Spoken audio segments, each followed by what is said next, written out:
Matt Continetti has an excellent article on the Washington Free Beacon about what the entire MAGA movement really is. It's called Meet the New Boss, and it's a fascinating analysis of how Trump 2.0 is so radically different from what we got in 2016. We have to remember, going back to 2016, right, 8 years ago, we have to remember that Trump was a total political neophyte. He was the first candidate in our history who was elected president without any prior political or military experience. He won the electoral vote, but he lost the popular vote that, disgruntled liberals never let us forget. And this is absolutely key. He had virtually no allies on Capitol Hill, most especially among establishment rhino Republicans. Remember, the best way of understanding Trump is that he's a third-party candidate who won a major party nomination. That's so key. He's a third-party candidate who won a major party nomination. And what's the problem with a third party winning the presidency? They have no support in Congress among the two parties. The two parties, frankly, just gang up and oppose them. I mean, it's long been conjectured that that's exactly what would happen were an independent to ever win the White House. It would be a disaster because both parties would end up ganging up on him or her. But as of 2016, that's no longer conjecture. We saw precisely that. Both parties, establishment Republicans and Democrats, the duopoly, the uniparty, every single day did everything they possibly could to undermine Trump's presidency. And this despite the fact that Trump did everything he possibly could to reach out and incorporate establishment rhinos into his administration. He even had dinner with freaking Mitt Romney at one point. He appointed John Bolton to his staff. I mean, you don't get more sleazy rhino scum than that. And yet they all turned on him. That's the crap he had to deal with every single day in his first term. Every week of the campaign, every day of his presidency, Paul Eddie Munster Ryan would come out and do a press conference to distance himself from Trump. The swamp rats over at National Review would write articles praising Ryan for his so-called principled opposition to Trump. That's the crap Trump dealt with all 4 years of his presidency. And keep in mind, it was all from his own party. Forget all the other insanity he dealt with the Russian hoax-obsessed Democrats. That is emphatically not what's happening now. As Continetti points out, now with Trump 2.0, he himself personally is more experienced. He understands the presidency. He understands its powers. He steamrolled through the opposition in the primaries. And most significantly, he's the first Republican to win the popular vote in 20 years. The Republican Party has been unified around MAGA. Virtually all of the never-Trumpers, from Paul Ryan to Liz Cheney to Jeff Flake, remember him, to crying Adam Kinzinger, they're all gone. And now this MAGA Republican Party controls all three branches of government. And this, in many respects, is Trump's retribution. Earlier today, I spoke with President-elect Trump and congratulated him on his victory. I also told him that we will help him and his team with their transition, and that we will engage in a peaceful transfer of power. Well, Mr. President-elect and former President, thank you, Donald, congratulations. Thank you. And looking forward to having like we said, a smooth transition. Do everything we can to make sure you're accommodated, what you need. And we're going to get a chance to talk about some of that today. So good. Welcome back. Gang, what you just saw there was both the president and the vice president eerily congratulating Trump and promising a peaceful transition of power. Well, that's something I'd like to believe, but it's hard to believe those words when they're coming from the mouths of pure serial liars. I mean, career liars. So what does that mean for the next few months?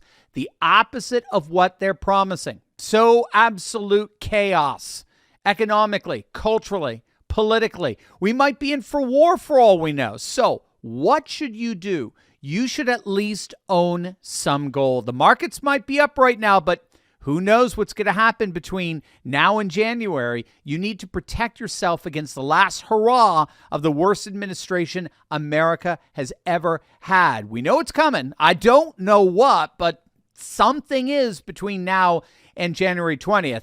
You might think they're just going to hand over a pristine, happy, functioning country to the man they tried to assassinate and put in jail, entirely ruin.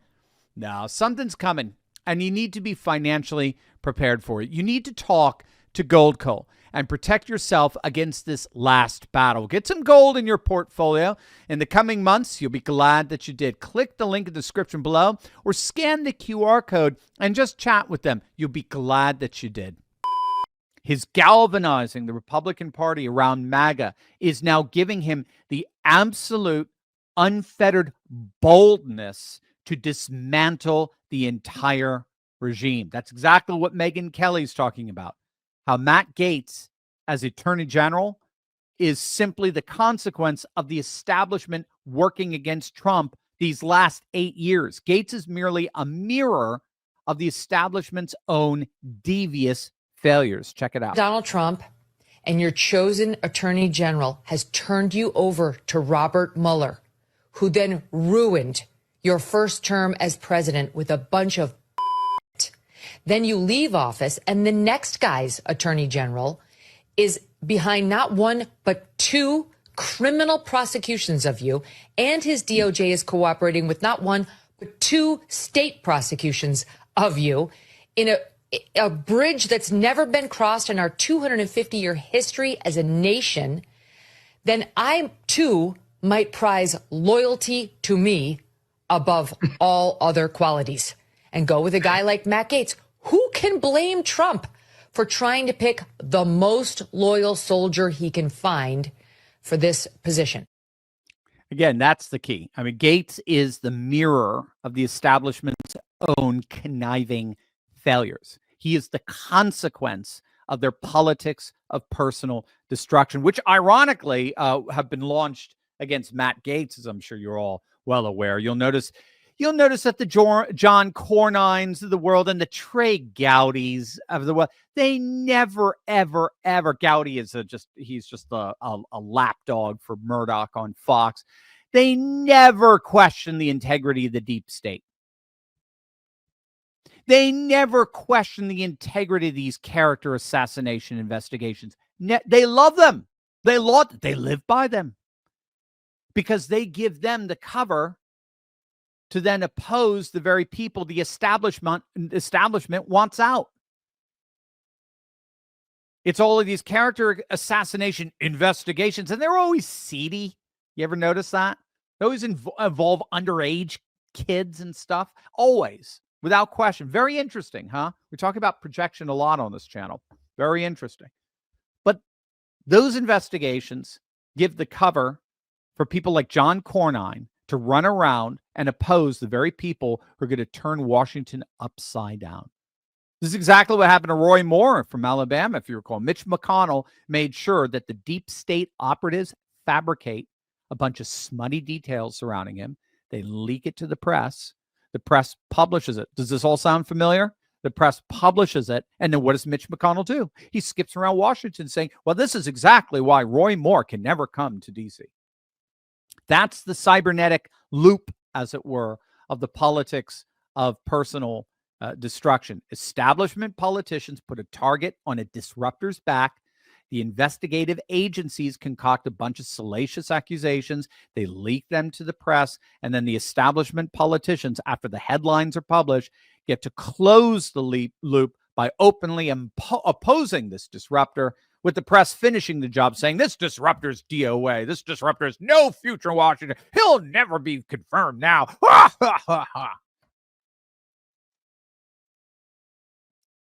The problem for the establishment, again, as Continetti alludes to here in this article, is that those days are over. that politics of personal destruction loop isn't working anymore. It didn't work against Trump. It's not working against RFK. It's not working against Matt Gaetz. It's not working. And why isn't it working? Put that in the chat. Why is it not working? Goes all the way back to what we saw at the beginning.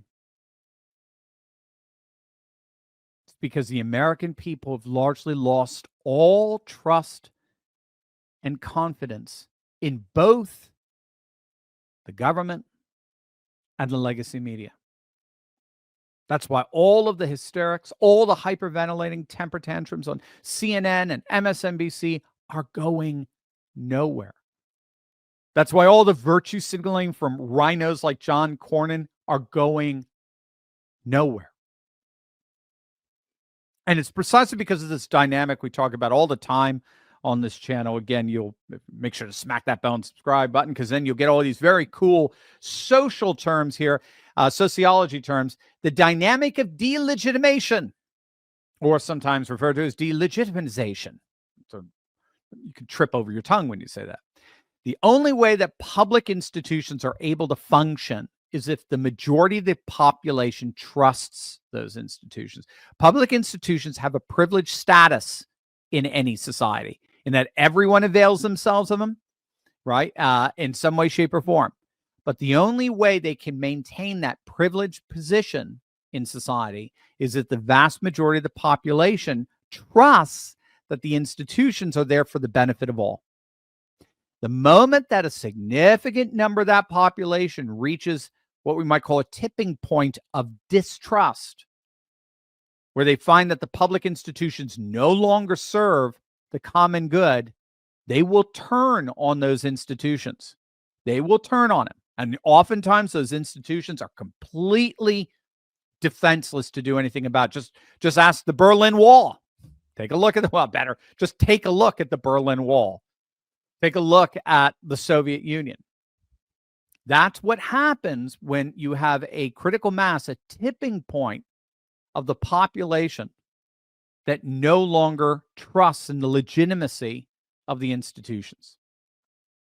The moment the lack of trust and confidence reaches a record low among the majority of the nation, they will turn on those public institutions. They will turn on the legacy media. They will turn on the Justice Department. They will turn on the CDC, and on and on and on. Trump knows that.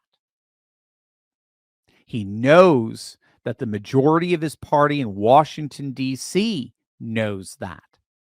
And so he's going for it. There has never been a more opportune time than this one. Legitimacy has never been so low for our public institutions. And so he's assembled the Avenger team, and they are ready to rip apart Washington like never before. This is the revolution that you made happen. A revolution that has realigned politics, a revolution that has stripped the left of its cultural power and is now about to dismantle the administrative state once and for all. It's a revolution that cannot be stopped. A revolution that promises to change the nation and the world forever.